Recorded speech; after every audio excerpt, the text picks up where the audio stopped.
So I recently joined a Facebook group called Starting Your T-shirt Business from Home, and it is full of people that are just getting started in the business and looking for a bit of advice. So if that sounds like you, if you're somebody that's struggling to get started or somebody that's looking to get started but not entirely sure where, I highly suggest you check out that Facebook group because it is full of helpful questions and even better, full of helpful answers and people.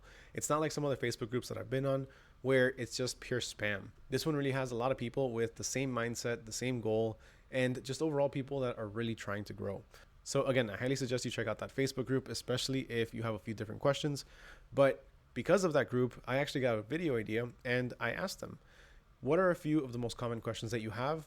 And I'll answer them in a video. So I got quite a few different questions and I'm gonna pick and choose about 5 of them today. And if you guys like this video and you wanna see more, then I'll just keep on making more. There's tons of different posts that I've seen, not just on this group, but just overall, where I feel that my experience and my input can really help somebody out. So if that's the type of video that you want to check out, if that's the type of video that you want to watch, if you're interested in that, please smash that like button and let me know down in the comments below. So with that being said, let's go ahead and get started. But quick disclaimer though, I cannot get into complete detail with every single one of these questions because if I do, this video is going to be insanely long. It'll essentially be a course at that point. But I will be pointing you to a few extra pieces of content or some of my other videos that can really help you out because it'll go more into detail about these particular topics. But I will give you a general answer or something that can really help you get started. And the first question is, where do you get your t-shirts wholesale? Apparently this is one of the most asked questions, period. And there's going to be a few different places that you can do so. But first, you need to make sure that you can in fact purchase wholesale. So when you purchase wholesale, that typically means that you're going to be purchasing larger quantities at smaller or lower prices. So wholesale really means you're going to be ordering big amounts.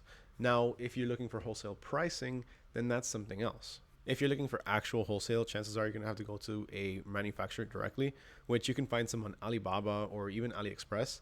And Gildan is actually one of those other ones as well. You can purchase directly from Gildan, but they do have a minimum order of, I think, like 1,000 shirts. It's insane. So for somebody that's just starting out, that's not very convenient or feasible. So I highly suggest you look into some alternatives. Now, with that being said, in order to actually be able to purchase wholesale, you are going to need to have a reseller certificate. And the way that you get this is going to vary from state to state. I got mine here in Florida and it was pretty easy. It was a pretty quick process and it allows me to purchase from pretty much any wholesaler that I want. Now, if you're looking for a supplier or a vendor that has wholesale prices, then you can start looking at places like SS Activewear. SS Activewear has some fantastic prices, but you do need a resale certificate to purchase from them. Now, that apparently is the new rule lately. But when I first started, I actually signed up without one and I gave them a call. I told them that, I want to be a part of their website. I want to be able to purchase from them, but I don't have a certificate. And they actually approved me. The only thing that they told me was, look, we'll approve you, but we are going to have to charge you taxes. Fine by me. And that was pretty much it. My account was active without a reseller certificate. So if you don't have one, it might be worth applying and then giving them a call to see if they could help you out. But besides that, there's also a few other websites that you can purchase t-shirts at lower prices, pretty much wholesale prices, sometimes a little bit higher, but really only by a few cents. And some of those are going to include All Day Shirts, Shirt Space, Jiffy Shirts. I'm not a huge fan of Jiffy shirts because I feel like they're a bit expensive. But besides that, there's tons of other ones. Now, besides SS Activewear, another one that I actually purchased from is Yazbek. And I really like Yazbek because I love their prices for one. With Yazbek, they don't have any minimum orders. So you can purchase just one if you need to at their wholesale pricing. And it's typically like $1.90. But you do need to have your reseller certificate in order to be able to purchase from them. But if you do have one, I highly suggest you check them out because it is well worth it. All right, next up. What is the best setup for starting out? What supplies should I get? This isn't something that is so easy to answer. This is way too broad of a question, and it's really going to depend on what you're looking for in terms of what you want to do and what you want for your business, what your business goals are. This is very, very dependent on what you're going to be doing. But overall, one of the most common ways to get started in the business printing t-shirts is typically going to be using heat transfer vinyl. Heat transfer vinyl is very versatile. You can make bulk shirts. You can make just one or two. Now, the only thing about heat transfer vinyl is that you are limited to solid colors. So heat transfer vinyl is going to come by color and you're going to be able to layer it, but you're not going to be printing full color designs, which, to be completely honest with you, when you're getting started, it's perfectly fine. Little by little, you can start making a little bit more money, and then you can upgrade your equipment and start adding more methods like sublimation, white toner printing, or anything else. And plus, nowadays you have DTF transfers. DTF transfers make it really easy to be able to start printing full color images with pretty much minimal orders. While ordering just 1 or 2 DTF transfers, sometimes even 3 or 4, might not necessarily be worth it. It will be worth it if you just want to test out a few designs. But ultimately, let's say if you do want to offer full color options, if you have a customer that wants a full color t-shirt, you could tell them that your minimum is just 10 shirts, and that should justify the price of the DTF roll. To help you out though with your pricing and making sure that you're still making a profit, you can go ahead and check out negoprints.com, where I have a t-shirt pricing calculator that's completely free to use. Now, this is actually a two-parter. So what is the best route to take if you do not have a DTF printer, but also don't do many designs? Ordering a few DTF prints seems expensive. What's the best alternative?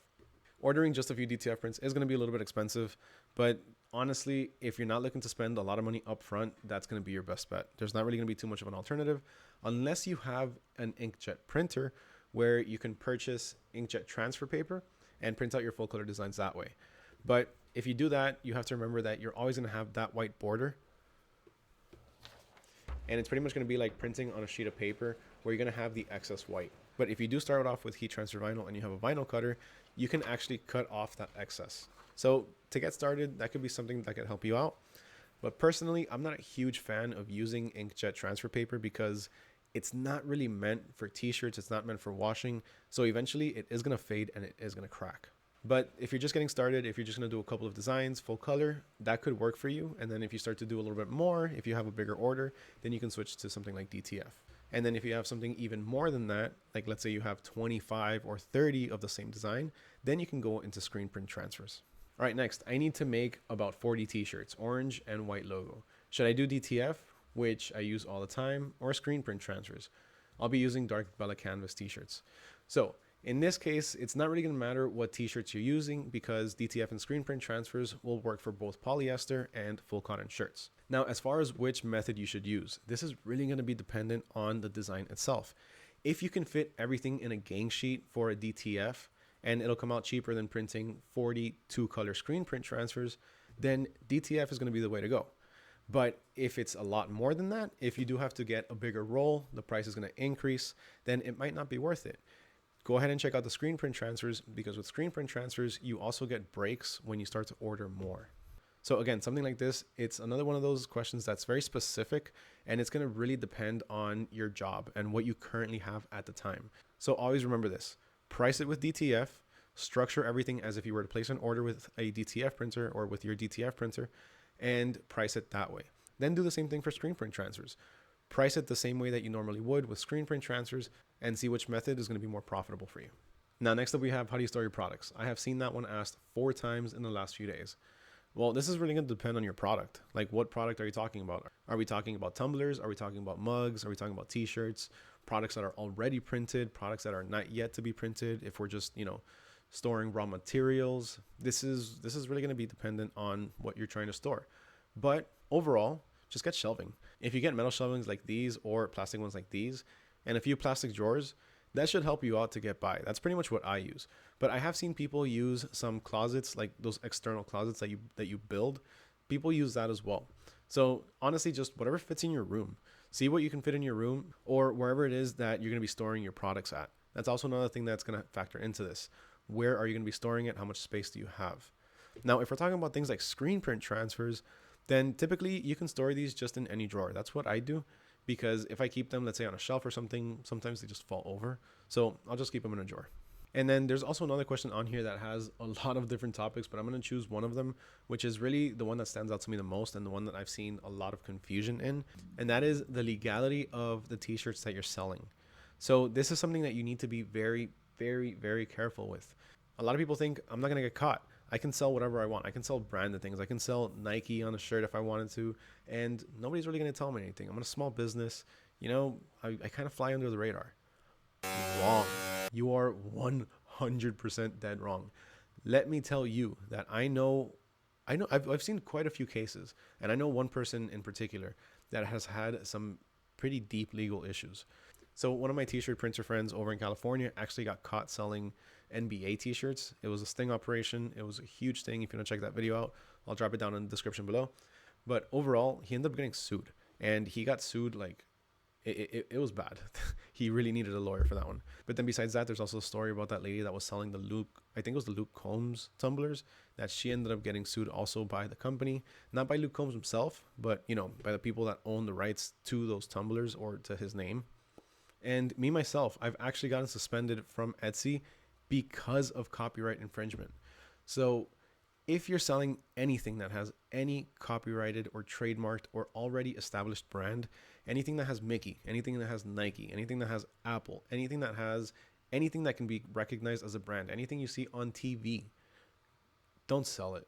Or at the very, very least, if you do, like, I mean, I can't even tell you, to be honest with you. I honestly, my suggestion is to just not sell it at all. But I do know that every once in a while, you're going to get an order from, I don't know, your primo's neighbor over in California, and you know they really, really need a shirt for their kid's birthday, so you just do them the favor. And you know, I get it, but be careful, because again, I have gotten suspended off of Etsy. I know people that have gotten in legal trouble because of the NBA. Also, if you're purchasing a design from Etsy, like somebody that tells you that all of the license rights are included with their design, and if their design is something that's copyrighted, something that's Mickey or I don't know, Scream or Freddy Krueger, they're hands down lying, or they really have absolutely no understanding on how that works. First off, they don't have the license to those characters in the first place. Trust me, it's insanely hard and very expensive to get a license to be able to sell these products. For the average printer, it's not worth it. It's not affordable. And at the end of the day, it's not something that these big companies typically go for. And also, if you do get the legal rights to be able to reproduce these products or these characters or their images, you can't simply just give it to somebody for like $3 a design. It doesn't work that way. So beware of anybody that claims that they're giving you the rights, because they're not. So that's pretty much it for this video. If you have any other questions, if you enjoyed this video and you want to see more like it, just drop it down in the comments below. Let me know if you have any questions or if you want to see more videos like this one. Remember to check out the Starting Your T-Shirt Business from Home Facebook group. It's full of helpful advice. It's full of helpful people and people that are actually willing to help others. So huge thank you to everyone for watching, especially if you made it all the way to the end. As always, if you found this video informational and helpful, make sure you smash that like button, hit that subscribe button, and ring that little bell notification so you don't miss out on any future videos. My name is Mario with Nickel Prince, and I'll catch y'all next time. Peace.